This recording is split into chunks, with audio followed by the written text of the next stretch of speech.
अस्सलाम वालेकुम, आदाब, नमस्ते। मैं मोहम्मद कमरुद्दीन अंसारी। आज हमारे साथ खास 2 मेहमान मैं परिचय कराऊँगा, लेकिन आज हमारी जो बात करने का जो हम लोगों ने मसला रखा है, जो मुद्दा है डेवलपमेंट बिहार। बिहार में बहुत सारी डेवलपमेंट काम चल रही है और अभी 26 जनवरी से एक खास काम चालू होने वाला है। जैसे कि आप लोगों को मालूम है कि पिंक बस जो चल रही है हमारे बिहार में, उसमें लेडीज ऑपरेटर 26 तारीख को नियुक्त की जाएंगी और खास करके एक महादलित समाज से 6 लड़कियों को नामित किया गया है।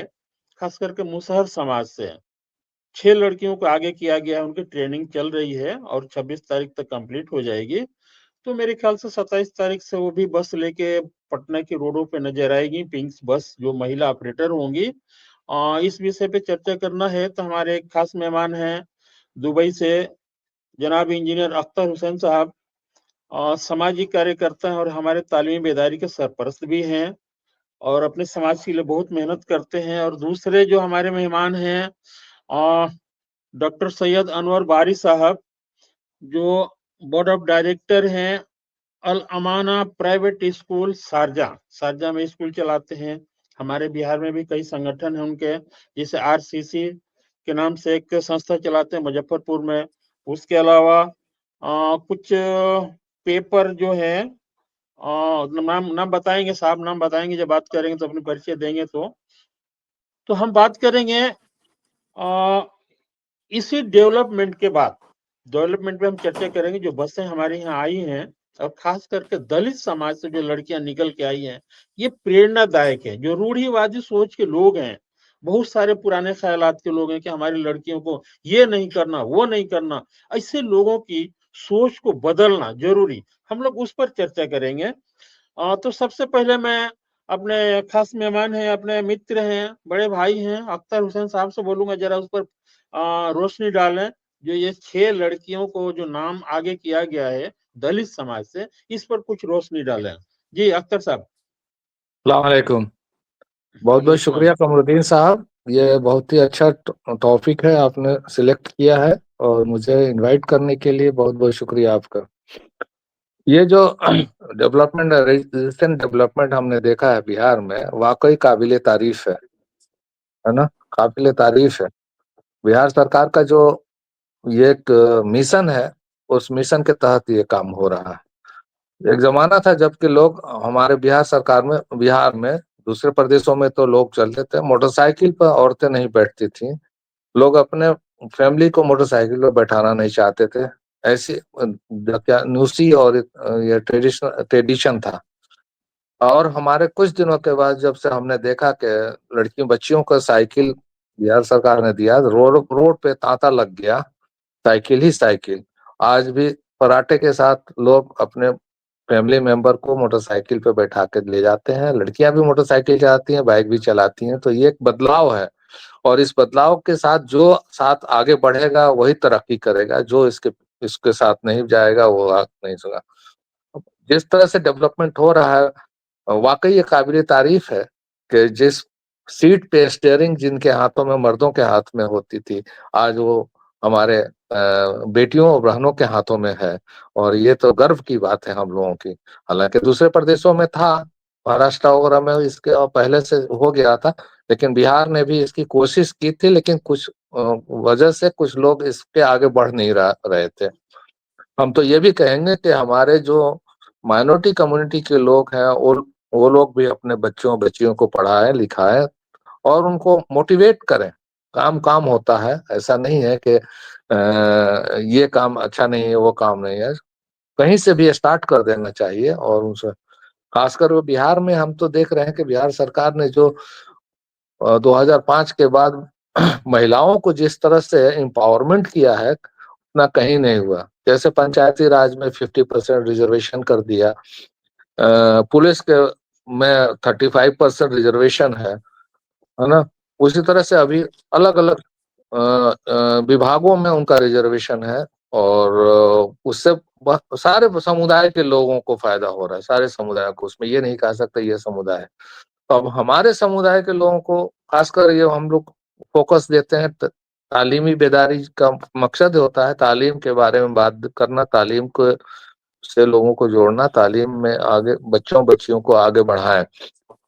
तो मेरा ये सुझाव होगा कि इसके तहत बहुत सारे काम किए जा सकते हैं, बच्चियों को आगे बढ़ाया। जैसे जैसे बिहार में है अभी तालीमी मरकज है बिहार सरकार ने, जिसमें 10-15 हजार टीचर्स पूरे बिहार में नौकरी कर रहे हैं और बच्चियों को, मुस्लिम बच्चियों को पढ़ा रहे हैं, है ना। तो उससे भी जुड़े, मदरसा से जुड़े। और इस तरह के ये बस का ड्राइव जो है, बस वाला जो स्कीम है, ये वाकई काबिले तारीफ है। इसकी जितनी प्रशंसा की जाए कम है। हमें तो लगता है कि आने वाले दिनों में, अभी तो पटना में शुरू हुआ है, लॉन्ग रूट के भी बसें हमारी बच्चियां ही चलाएंगी, हमारी बेटियां ही चलाएंगी।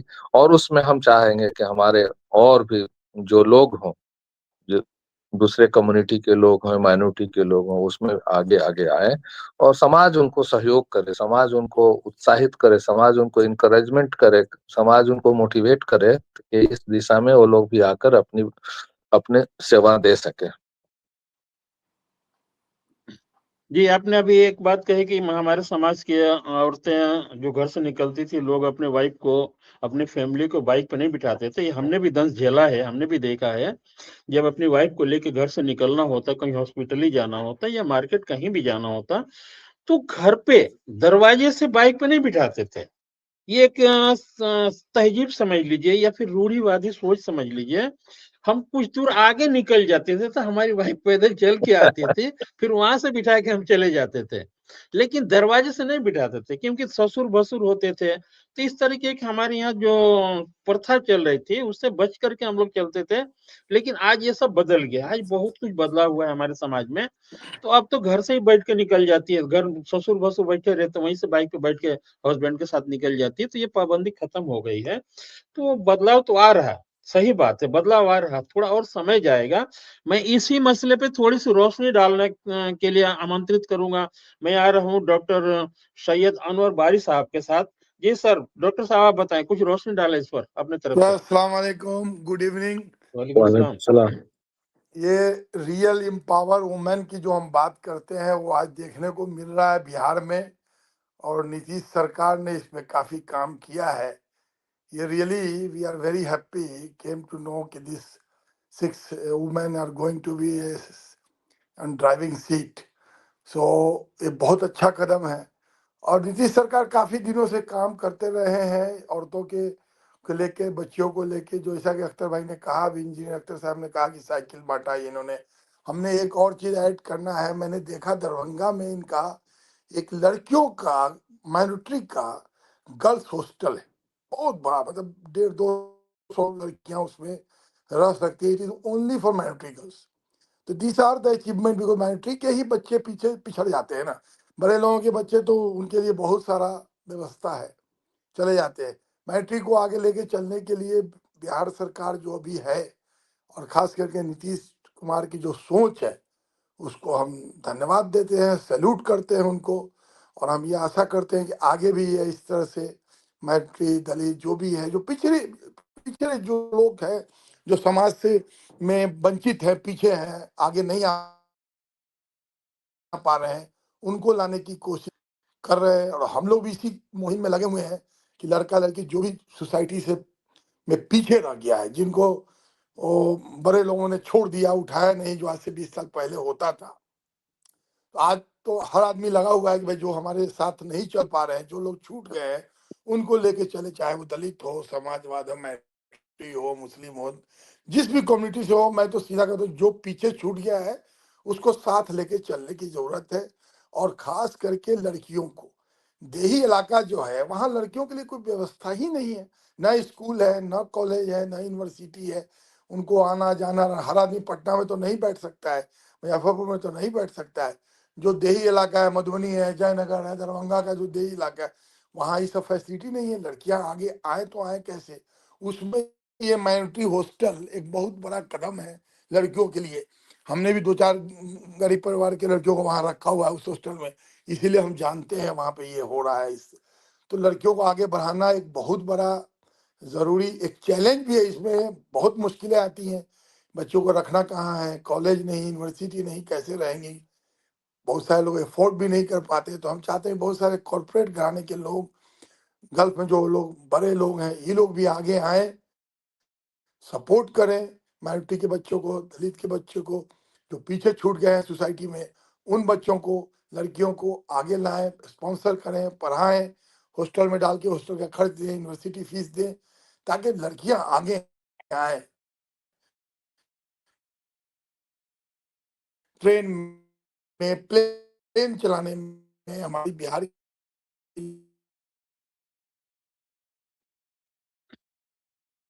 आपकी आवाज डिस्टर्ब कर रहा, कुछ नेटवर्क का इशू है आपका डॉक्टर साहब, आपका नेटवर्क का कुछ प्रॉब्लम है। जहाँ, हाँ, जहाँ भी होगा पर्दा सिस्टम डाल देते हैं ना। इन सब से बाहर निकालने की जरूरत है। पर्दा है, पर्दा आपस का पर्दा, अपना पर्दा है, ना कि स्कूल कॉलेज जाने के लिए पर्दा है। पर्दा कीजिए, लेकिन अपना मन का पर्दा कीजिए, दिल का पर्दा कीजिए। पढ़ाई के लिए अगर कहीं भी जाना है तो जाइए, उनको आगे जाइए। लोग यही छोड़ के ना, लड़की है कैसे जाएगी, ये जो सोच है ना, इस सोच को बदलने की जरूरत है। मैं आपको एक एग्जाम्पल दूंगा। मैं एक लड़की को हैदराबाद में एडमिशन के लिए, उसको काउंसलिंग के लिए जाना था। अब माँ उसकी जाने देने के लिए तैयार नहीं। हमने माँ का भी ट्रेन का टिकट कटवाया, ठीक है तुम भी जाओ साथ में, नहीं जाने दोगे जाओ।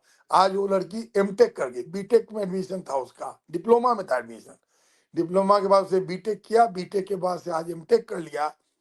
उस सोच में कि पहली बार उसकी माँ जाने नहीं दे रही थी हैदराबाद काउंसलिंग के लिए, कि नहीं हम भी जाएंगे साथ में। तो हम लोग कहे कि ठीक है इसको भी स्पॉन्सर करो। तो इन सब चैलेंजों के बावजूद अगर लड़कियां आगे बढ़ रही हैं बिहार की, तो ये बहुत बड़ी बात है। इसमें सरकार का बहुत बड़ा श्रेय है। We must salute to Nitish Kumar और उनकी टीम। और हम लोगों को चाहिए कॉर्पोरेट घराने को साथ लेके कुछ और भी लड़कियों को आगे बढ़ाएं। जी, बहुत अच्छी बात आपने बताई, बहुत अच्छे विस्तार से आपने ढंग से अपनी बात रखी, और जो चर्चा की आपने, जो लड़कियों की तारीफ किया, सही बात है, डेवलपमेंट में बहुत काम हो रहा। 26 जनवरी को इन लोगों का ट्रेनिंग कंप्लीट हो जाएगा, और मेरे ख्याल से ये लोग आएंगे पटना, और फिर उनको पद संभालने को बोला जाएगा। और 27 तारीख से मेरे ख्याल से ये बसों पे लेकर बस निकलेगी पटना के रोडों पे। मैं नाम बता देता हूँ ये 6 लड़कियों की, और आज ही उनको हम बधाई दे देंगे, मुबारकबाद दे देंगे। फिर हम लोग आपके साथ एकजुट होना बड़ा मुश्किल काम है, क्योंकि आप लोग बाहर देशों में हैं। तो ये मुसहर समाज की 6 लड़कियां हैं। ये मुसहर समाज की 6 लड़कियां नहीं है, 6 ये पूरे मुसहर समाज की सम्मान है। और जो इनको जो सम्मान मिल रहा, ये बहुत बड़ी बात है। एकदम दलित पिछड़े समाज से आते हैं, जो जिसको कहा जाए कि आखिरी पायदान से। तो हमारे बिहार के यशस्वी मुख्यमंत्री श्री नीतीश कुमार जी ने इनको आखिरी पायदान से उठा करके फ्रंट तक लाने का काम किया। ये बहुत बड़ी बात है। ये 6 लड़कियां हैं, आरती, रागिनी, अनीता, सावित्री, गायत्री और बेबी। ये 6 लड़कियां हैं मुसहर समाज की। मैं इनको बधाई देता हूं, और इनको इनकी सराहना भी करता हूं कि पिछड़े समाज से, पर्दे से निकल के आई, अपनी सारी सीमाएं लांग करके आई। क्योंकि बहुत सारी पाबंदियां होती है घरों में रहने से, गांव में, देहातों में, सारी जातियों में, एक जाति की नहीं बात कर रहा हूं मैं, लड़कियों के लिए बहुत सारी पाबंदियां होती है। ये सारे लक्ष्मण रेखा पार करके आई, पाबंदियों को तोड़ करके आई। तो ये बधाई के पात्र हैं, इनको धन्यवाद देता हूँ। और मेरे ख्याल से ये पहला काम नहीं है जो नीतीश कुमार ने किया है। इससे पहले भी मुझे याद है, 28 जुलाई 2024 को हम लोगों ने एक प्रोग्राम किया था सिवान में, तालीमी बेदारी जी। के बैनर तले। उसका पोस्टर जरा देखिए, कंप्यूटर जरा फोटो दिखाएं। देखिए, एक फोटो दिखा रहा हूं आपको। ये सम्मान समारोह था, प्रतिभा सम्मान समारोह। इसमें बहुत सारे लोग आए थे हमारे पटना से, गुरु रहमान भी आए थे, शिक्षाविद हैं, जाने माने हस्ती हैं, वो भी आए थे। कंप्यूटर जी दूसरा फोटो दिखाइए। ये देखिए, ये एक दरोगा है, हालांकि ट्रांसजेंडर है। ये किसी समाज में इसको कहीं मान्यता नहीं दी जाती, कहीं बैठने नहीं दिया जाता इसको। इसको भी, ट्रांसजेंडर को भी आरक्षण के माध्यम से हमारे नीतीश कुमार जी ने आगे लाया। और फिर इसके पीछे जो गुरु हैं, खास करके गुरु रहमान, उनका बहुत बड़ा योगदान रहा। उन्होंने इसे पढ़ाया, क्योंकि ट्रांसजेंडर को आप लोगों को मालूम है, कोई अपने संस्था में जगह नहीं देता, कहीं बैठने नहीं देते हैं। उसको गुरु रहमान ने पढ़ाया, तो बहुत बड़ा काम किया गुरु रहमान ने। कंप्यूटर जी जरा तीसरा फोटो दिखाएं। ये है हमारे गुरु रहमान। और ये समाज के लिए बहुत बड़े शिक्षाविद हैं, पटना में रहते हैं और पढ़ाते हैं लोगों को। और ये जो हम काम करते हैं मेरे ख्याल से शायद कोई कर पाए। बहुत सारे शिक्षाविद हैं हमारे बिहार में, लेकिन गुरु रहमान जैसा कोई नहीं देखा मुझे कि एक ट्रांसजेंडर को भी पढ़ा करके इन्होंने दरोगा बनाया। और ये सिंगल एक ही नहीं है, बहुत सारी है मिसाल। हटा इसको। तो मैं अख्तर साहब से जरा रिक्वेस्ट करूंगा इस पर चर्चा, इस पर जरा फोकस डालें, 2-4 मिनट के लिए 2-4 बातें बताएं गुरु रहमान के विषय में। आप नहीं, लिख दिए हैं तो वही ये तो बहुत बड़ा मास्टर स्ट्रोक था। जी जो ट्रांसजेस्टर जेंडर को एजुकेशन उसको ट्रेनिंग देकर उसको शिक्षित करके उसको अपने कोचिंग सेंटर में बैठाकर और उसको कामयाबी की मंजिल तक पहुंचाया। क्योंकि जिस ट्रांसजेंडर को लोग सिर्फ गाना बजाने के हिसाब से सोचते थे कि बच्चा घर पे पैदा होगा तो आएंगे और गाना बजाएंगे, ललना आया है, ललना का गाना गा के और लोगों का मनोरंजन। लेकिन एक दिशा ही बदल दिया बिहार सरकार ने, और खासकर नीतीश कुमार ने। वो बहुत बड़ा मास्टर स्ट्रोक था। और अभी ये दूसरा वाला मास्टर स्ट्रोक ये है कि महादलित की बच्चियों को उन्होंने फ्रंट सीट पे बैठाया है। तो एजुकेशन ही एक ऐसा चीज है जिसको एजुकेशन में आगे बढ़ सकते हैं हम लोग। और इसके लिए बिहार सरकार काफी काम कर रही है ना। पढ़ने वाला होना चाहिए। पढ़ाने के लिए आजकल पढ़ाने वालों की कमी नहीं है। प्राइवेट स्कूल भी है, सरकारी स्कूल भी है, एनजीओ भी है। और अनवर बारी जैसे साहब, जैसे हमारे डॉक्टर साहब जिसको जो फ्री में कोचिंग चलाते हैं, रहबर कोचिंग, आरसीसी मुजफ्फरपुर, इस तरह से बिहार के कई डिस्ट्रिक्ट्स में इस तरह से कोचिंग चल रहा है। तो और बस पढ़ाने वाले आजकल मिल जाते हैं। पैसे की कमी किसी को नहीं होती, पैसा भी मिल जाता है, बस आगे बढ़ने की जरूरत है। और जहां तक बात है बिहार सरकार का माइनॉरिटी मिनिस्ट्री का, तकरीबन हर डिस्ट्रिक्ट में एक रेजिडेंशियल G+12 क्लास तक स्कूल बनने जा रहा है। बहुत जगह तो बन गया है, जैसे दरभंगा में बन गया है, किशनगंज साइड में बन गया है, और 2-3 जगह और बन गया है जिसमें एडमिशन हो रहा है और हो चुका है। सिवान में भी है, कई जगह पे है। तो अब इसमें हम अपने बच्चों को किस तरह से उसमें दाखिला कराएं, कैसे उसको हमारे बच्चे उसमें जाएं, उसके लिए सोचने की जरूरत है।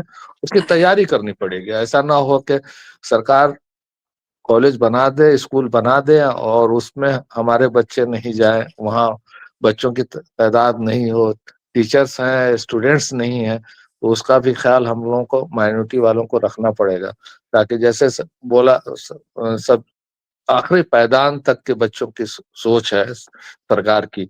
और हमारे तरफ से भी ये सोशल रेस्पॉन्सिबिलिटी है कि हम अपने इर्द गिर्द के, अपने रिश्तेदार के, अपने दोस्तों के जो भी हैं उनको मोटिवेट करें, उनको बच्चों को आगे बढ़ाने, पढ़ने के लिए आगे बढ़ाएं। और जो भी उनकी जरूरत की चीजें हैं उसे हम लोग मुहैया कराएं। जी, बहुत-बहुत जी। शुक्रिया, बहुत अच्छी बात आपने बताई। और ज़रूरी होता है कि समाज में जो सामाजिक कार्यकर्ता हैं, जो एक्टिविस्ट होते हैं, इनकी भी ज़िम्मेदारी होती है। सिर्फ़ सरकार अकेले कुछ नहीं कर सकती। ये हर एक नागरिक की ज़िम्मेदारी होती है कि सरकार की जो योजनाएँ हैं, हम अपने गाँव के, अपने समाज के लोगों तक पहुँचाएँ। ये हमारी भी ज़िम्मेदारी बनती है, ये सभी की ज़िम्मेदारी बनती है। तब भी कोई भी सरकार सफल हो सकती है, सरकार अकेले कुछ नहीं कर सकती। बहुत अच्छा लगा आपसे बात करके। अब मैं आऊँगा डॉक्टर साहब के साथ। डॉक्टर साहब से कुछ जानना चाहता हूँ मैं। सबसे पहले तो अपनी संस्था के विषय में बताएँ जो मुज़फ्फरपुर में चलाते हैं। दूसरी बात, एक कौमी तंजीम बोल के अखबार है, उससे भी जुड़े हुए हैं। तो मैं डॉक्टर साहब से रिक्वेस्ट करूँगा थोड़ी उसके विषय में बताएँ। ये जो मुजफ्फरपुर में जो इंस्टीट्यूट चलाते हैं वो चंदवारा में चलता है। 24 साल हो गया चलते हुए। शाम में हम लोग फ्री कोचिंग देते हैं 5, 6, 7, 8, 9, 10 क्लास के बच्चों को। तो 5 क्लास चलाते हैं। 5वें क्लास का बच्चा, छठा, 7वां, 8वां, 9वां, 10वां, उनको 10 क्लास में बोर्ड का एग्जाम जो बिहार बोर्ड का होता है वो दिलवाते हैं हम लोग। तो 5 से पढ़ा के उनको 10 तक लेके आते हैं और बोर्ड का एग्जाम दिलवाते हैं उनको। तो जो बच्चे एकदम पिछड़े हैं, जो भी है, जो सरकारी हम लोग क्राइटेरिया रखे, जो सरकारी स्कूल में आज के डेट में जो बच्चा पढ़ता है तो वही सबसे ज्यादा वीकर सेक्शन है। जितने पैसे वाले हैं सब तो कॉन्वेंट माहौल है, कॉन्वेंट एजुकेशन पे देते हैं। तो हम लोग ये क्राइटेरिया रखे हैं कि भाई जो बच्चा सरकारी स्कूल में पढ़ता है उसको हम, लड़का लड़की दोनों, फ्री में, जो गवर्नमेंट स्कूल में इनरोल है नाम उसका, दैट इज द प्रूफ कि ये पुअर सेक्शन से है या वीकर सेक्शन से है, इनके पास माली हालत इनकी अच्छी नहीं है तो इनको पढ़ाओ। तो फ्री कोचिंग देते हैं, 24 साल से ये चल रहा है मुजफ्फरपुर में। 5 टीचर होते हैं वहाँ पे, 4 बजे से क्लास चलता है 7 बजे तक। उसमें स्मार्ट क्लास भी लगा हुआ है, जो बाहर से भी गेस्ट टीचर दिल्ली से, बेंगलोर से पढ़ाते हैं, या फिर गूगल में सर्च करके कोई टॉपिक पढ़ाया गया। टीचर जो 5 है, उसके अलावा ये सब चीज़ें जो है हाई लेवल पे भी पढ़ाया जाता है, क्योंकि लोकल लेवल पे बहुत हाई स्टैंडर्ड टीचर मिलना मुश्किल होता है, इसलिए हमने एक क्लास में स्मार्ट क्लास लगा दिया है। तो बेंगलोर से जो टीचर हैं या पुणे से हैं और दिल्ली से हैं, इन लोग भी टाइम टू टाइम पढ़ाते रहते हैं, ताकि बच्चों का स्टैंडर्ड बने। और बिहार बोर्ड का एग्जाम दिलाने के बाद फिर उनको हम लोग डिप्लोमा में एडमिशन कराए थे, क्योंकि 3 साल डिप्लोमा करके ये इमीडिएट कुछ इनकम बनाने लायक हो जाएंगे। तो डिप्लोमा पहले हम लोग कराते थे सिविल मैकेनिकल इलेक्ट्रिकल, अभी पारा मेडिकल में भी एडमिशन करवाए थे, ताकि 3 साल का पारा मेडिकल करके बीसीआर की नौकरी उनकी पक्की है। इवन जिस हॉस्पिटल में वो करते हैं अप्रेंटिस, वही वाले ले लेते हैं। तो ये सब हम लोग कर रहे हैं सिर्फ वीकर सेक्शन के लिए, उसमें सब है, ऑल फॉर है, नॉट फॉर ओनली मुस्लिम, और this all common, backward forward जो भी है वीकर सेक्शन का सरकारी स्कूल में पढ़ता है उसको हम पढ़ाते हैं। ये हो गया, उसका हम लोग डिप्लोमा में एडमिशन करवा देते हैं, फिर हम लोग उसके लिए स्पॉन्सर तलाश कर देते हैं। उसको हर एक आदमी एक स्पॉन्सर को, एक बच्चे को दे देते, जो उनका 3 साल का खर्चा देता है, जो कि 4,000 रुपया महीना होता है। और जो गवर्नमेंट स्कूल में एडमिशन होता है तो एडमिशन फीस वगैरह बहुत नॉमिनल होता है। तो इस तरह से हम लोग काम करते हैं। दूसरा है कौमी तंजीम उर्दू अखबार, लीडिंग न्यूज़पेपर है पटना, रांची, लखनऊ।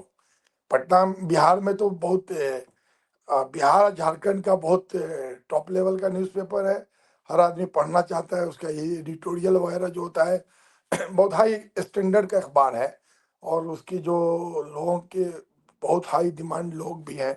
और लखनऊ में भी पिछले 5-6 साल से हम लोग चला रहे हैं वहाँ पे। तो उसमें हम एज ए डायरेक्टर हैं, बोर्ड ऑफ डायरेक्टर है उसके, हमारे ससुर का बिजनेस है, उनका खड़ा किया हुआ है। तो हमारे साले उसके मैनेजिंग डायरेक्टर हैं और हम बोर्ड ऑफ डायरेक्टर हैं उसमें। चलिए, बहुत बहुत बहुत अच्छी बात बताई आपने। और आपने जिस सेंटर के विषय में जो आपने बताया कि हमारे यहाँ सारे समाज के लोग पढ़ते हैं, तो ये तो जरूरी है। तो सोचने वाली बात कुछ है ही नहीं इसमें, क्योंकि देखिए, शिक्षा शिक्षा किसी एक समुदाय का बपौती नहीं है।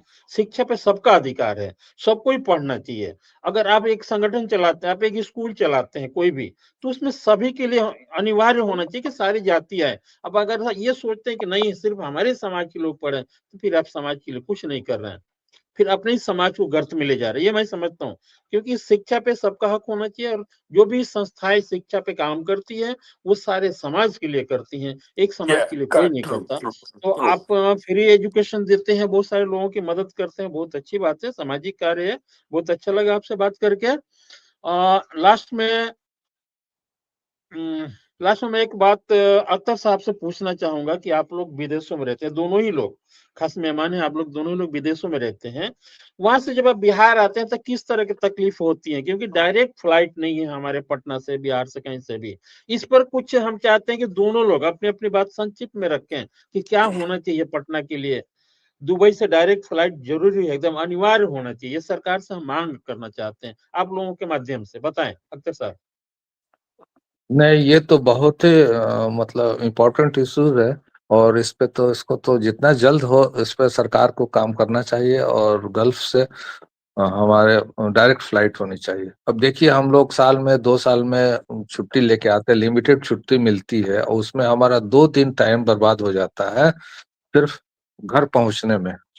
दिल्ली से, यहाँ से दुबई से जाइए पटना, दिल्ली, दिल्ली से भी पटना, पटना से फिर लोकल ट्रांसपोर्ट कीजिए। तो इस तरह से करते करते, सामान उठाते, लोड करते, अनलोड करते करते बड़ा टाइम लग जाता है, और उसमें बहुत दुश्वारी होती है। और वही अगर हमारा डायरेक्ट फ्लाइट होगी तो हम 4 घंटे में यहाँ से पटना पहुंच जाएंगे, और सेम डे अपने घर पे पहुंच जाएंगे, अपने घर के लोगों के बीच पहुंच जाएंगे। तो ये इस मुहिम के लिए हमने 2014 से शुरू किया है। हमारे उस वक्त के डिप्टी स्पीकर साहब थे बिहार विधान परिषद के, सलीम परवेज साहब। उनको हम लोगों ने यहाँ इनवाइट किया था, उनको हमने सिंबॉलिक एक एरोप्लेन दिया था और 500 लोगों का सिग्नेचर करा के बिहार के लोगों को हम लोगों ने उनको हैंड ओवर किया था कि ये पेपर और ये एरोप्लेन जाके ले जाकर नीतीश बाबू को दीजिए और कहिए कि गल्फ वालों का ये डिमांड है कि डायरेक्ट फ्लाइट हो। अभी हाल फिलहाल में पिछले साल चिराग पासवान जी आए थे, उनको भी हमने एक एरोप्लेन दिया सिंबॉलिक, और उन्होंने कहा कि काम शुरू हो गया है तो साहब जल्दी इस पे फ्लाइट आपके शुरू हो जाएगी पटना से दुबई तक। तकरीबन हर जो भी नेता आता है हम सब मिलके उनको एक मेमोरेंडम देते हैं, उसकी बात उठाते हैं, एरोप्लेन भी देते हैं और कहते हैं कि ये एरोप्लेन वहां जाकर लैंड होना चाहिए। आश्वासन तो मिलता है लेकिन अभी तक काम नहीं हुआ। मुझे यही कहना है कि बिहार सरकार जितना डेवलपमेंट कर रही है ना, डेली नए नए प्रोजेक्ट बना रही है, ब्रिज बना रहा है, सारी चीजें, कॉलेज और ये सब बना रहा है, मेट्रो बना रहा है, इस पे कितना पैसा खर्च होगा कि ये हमारा रनवे नहीं बन रहा है, रनवे की कभी की रनवे कम पड़ गया है, यहाँ जमीन कम है। तो भाई जमीन तो कहीं भी ले सकते हैं, बहुत पटना के आसपास में भी है, सोनपुर भी बात हुई कि वहां भी बन सकता है, और पटना के पास भी बात हुई थी कि वहां भी बन सकता, कहीं ना कहीं बनना चाहिए। तो हम लोगों का मतलब क्या बोलेंगे, इंडिया जाने के लिए सबसे बड़ा दुख होता है जब इमरजेंसी में जाना होता है। हमारे अंकल का एक इंतकाल हो गया था तो हमको फ्लाइट से जाना था, तो समझ लीजिए कि कैसे किस तरह से आदमी पहुंचता है घर। दिल्ली गए, दिल्ली से भी कनेक्टिंग फ्लाइट लिया, वो भी 4-5 घंटे का वेटिंग हो जाता है पटना में, दिल्ली में, फिर पटना पहुंचिए, फिर पटना से 3-4 घंटे का रास्ता घर जाइए, जाने का होता है, तो वो दुखदाई होता है, बहुत दुखदाई होता है। लेकिन एक चीज मेरे समझ में नहीं आता है कि पटना के लोग इंटरनेशनल एयरपोर्ट लिखते हैं कि पटना इंटरनेशनल एयरपोर्ट, लेकिन फ्लाइट कहाँ है? कहीं से भी नहीं है। इंडिया और की नेपाल से फ्लाइट बहुत कम आती है। नेपाल से आता होगा। पहले आता था, वो भी बंद हो गया। अभी हाँ, इमिग्रेशन नहीं है ना, जब इंटरनेशनल फ्लाइट आप शुरू करेंगे ना तो आपको इमिग्रेशन बैठाना पड़ेगा। इमिग्रेशन का आपके कमर पास तो एयरपोर्ट के पे जगह कमरुद्दीन नहीं, तो साहब, आप ये सबसे नया बनाया है। और सबसे ज्यादा परेशानी जब होती है जब किसी का डेथ हो जाता है यहाँ। इमरजेंसी में जाना है किसी को तो डेथ हो बहुत जाते हैं, मुश्किल है। वर्कर्स है चाहे कोई भी है, और उसके डेड बॉडी को ले जाना होता है, तो आप समझ सकते हैं कि कैसे उसको ले पहुंचाया जाता है उसके घर तक। यहाँ से दिल्ली, दिल्ली से सीट रिजर्व करके, उसका 1-2 सीट रिजर्व करके फिर पटना ले जाना, पटना से ले जाके वहां पहुंचाना, डेड बॉडी के लिए कितना मुसीबत होता है। उसके साथ जो लोग जाते हैं उनकी परेशानियां कितनी बढ़ जाती हैं।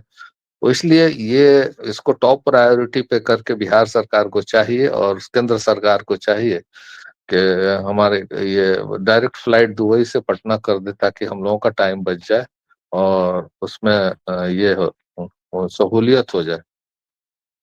चलिए, अभी अच्छा लगा आप लोगों से एयरपोर्ट जुड़ करके। मैं फिर एक बार अपने बिहार सरकार के मिनिस्टरों से रिक्वेस्ट करूंगा, हमारी वीडियो अगर उन तक पहुंच रही हो तो जो भी मिनिस्टर हैं वो इस बात को सामने उठाएं, मुख्यमंत्री तक पहुंचाएं कि भाई पटना से दुबई के लिए कम से कम फ्लाइट जल्द से जल्द चालू की जाए, ताकि अपने लोगों को सहूलियत हो आने जाने में।